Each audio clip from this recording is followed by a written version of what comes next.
Recently, I was having a conversation regarding double feeds and pistols, and the person was talking about how they were having a hard time doing it one-handed because they had to lock the slide to the rear before they could clear the double feed.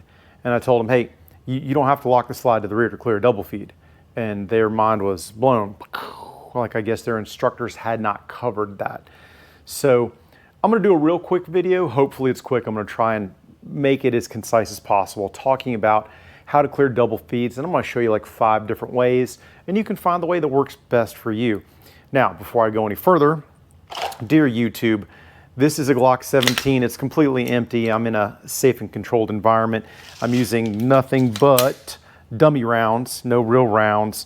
And on top of that, I'm not trying to advocate that you purchase any gun or part or engage in the sale thereof or anything like that. So despite that, I'm sure YouTube will demonetize the crap out of me. That's okay. I figure there's probably only about 30 people who are gonna watch this video anyway, probably to include you, April. So April, this is for you and anybody else who cares about double feeds.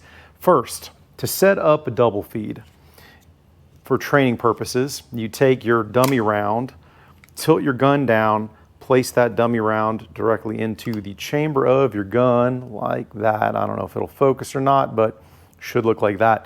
While keeping it pointed down so that dummy doesn't fall out, put the magazine in with more dummies, ease it forward. You end up with a situation that looks something like that. There's probably a joke in there about 2 girls and one receptacle, but I digress. So the standard way to clear a double feed, the standard way, is to lock the slide to the rear, to remove the magazine, and you can discard that magazine or keep it.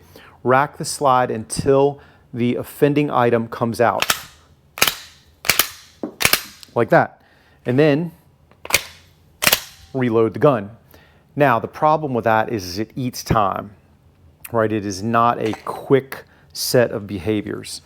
So if I wanted to do it, say, a little bit quicker, what I would or could do is, rather than lock it to the rear, I can just hit the magazine release with a finger and just rip the magazine out. Then reinsert, hard rack, and now I'm ready to go. So magazine release, rip, reinsert, rack. And that's my favorite if I've got 2 hands available. It really kind of streamlines the situation. And I have tried this with a bunch of different Glocks, a bunch of different SIGs, to include the wonderful P320, which has absolutely no problems and never blows up on anybody or goes bang without a trigger press. The HK VP9 also works with this. I have not tried it on every gun on the planet, so I could not comment if that works for you or your gun. But I will say this, it seems to work for most people most of the time. If you want to find out ahead of time if that's going to work for you and your gun, what I'd really recommend you do is get some dummy rounds and try it out yourself and make sure it's going to work. But then there's this other thing you're probably asking, well, that's all well and good, but what if I only have one hand available? And it can be tricky. So let's talk about one-handed malfunction clearance, because it is still a thing. So once again, just like before, I'm going to set up my double feed. But now I don't have my hand. So I just have my strong hand and it's double fed. Well, you can take that little lip between the magazine and the magazine well, and if you've got a duty holster on, those usually have something of an edge on them. If you hit the magazine release, put it against the holster, and then rip, it'll pop out. And now I've just got that in the chamber, so I can rack it on my belt, I can rack it on my holster. Heck, in a pinch, you can rack it on your pants. And obviously I'm gonna use the optic to do this because I've got an optic and a holster, but you rack it till clear. Then I'm gonna place it back in the holster, retrieve a magazine with that strong hand, put it in the magazine well till it seats, draw the gun, rack it one more time, and now I'm good to go. So that's if you've got a holster. But you're probably saying, well, crap, Jay, I don't have a holster. I'm just concealed carrying. I just have, you know, a regular belt. And so I don't have that big holster to do the rip with. And maybe you could use a concealment Kydex holster, but most of those, the Kydex is pretty thin. So I'd be really leery of trying to catch a point of that holster between the magazine well and that base plate and rip it clear. I think that might be more difficult. So then you gotta think, well, how else can I get that magazine out one-handed? I usually talk to my students about this, but I call it the ballistic clear or inertial clear.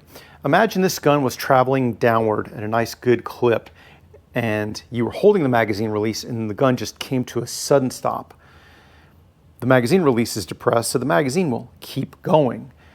Now, the easy way to do this is probably to bring my knee up and hit myself right here. Not there, that'll just reseat it, but right on the wrist. Good firm grip on the gun, wrist locked, magazine release depressed. And I just slam it down. And then it pops out. Then once again, I'll rack it on whatever belt, barricade, wall, side of your car, the suspect that you're fighting's face. I don't care, but I gotta clear it. Then once again, place it in your holster. Get your magazine, insert, one more rack, and you're off to the races again. So there may very well be other ways to do this, guys. I just know of three. I know the long way, I know the shortcut way with two hands, and I know two different shortcut ways with one hand. Now look, if you're obstinate in that you got to lock, remove, rack, rack, rack, reinsert, rack, that can be done one-handed, but it's just slow, right? At that point, I'm probably going to use my belt or whatever, put the whole rear sight or rear optic assembly and use that to get leverage to do the lock. So if you're down to that and it's like the only way you can make it work, you can still do it one-handed, but it's not typically the most quick or efficient way to do this. Now, all this assumes that you don't have a backup gun, backup plan, partners with you to cover you. And you know, none of those things are guaranteed in this world. But if you've got to clear a double feed, two-handed or one-handed, there's some quicker ways to do it, and hopefully that helps. Like I said, your best bet, don't intellectually just know it, but throw some dummies in your gun and try it. Like you know, get in your basement or in your dry fire area and give it a shot, see what happens. I think you're going to be pleasantly surprised. It might be difficult initially, but once you do it like once or twice, you'll find that it becomes pretty darn easy, actually.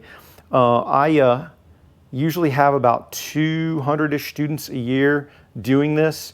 Most of them, the vast majority of them, don't have any issues doing it. When it starts to get a little more tricky is when I have them do it with their support hand. And all the same rules apply, it's just with the other hand, can still be done. You may want to try it out once or twice over there just to double check. I won't make this video go any longer. I think I can keep it under 10 minutes with some decent editing. I don't want to belabor the point. But ladies and gentlemen, if this has helped you at all or been entertaining at all, a like, a thumbs up, and a subscription would always be appreciated. Like I said, I don't see this video getting the kind of traction that some of my other videos get. Not really controversial. Everybody's like, oh, my gun never double feeds, so I don't need to worry about that anyway. And every gun out there never double feeds until it does. So it's one of those things. I think that it's probably knowledge you should have. Anyways, guys, take care. Stay safe, and I'll talk to you soon. Get 'em, Jay.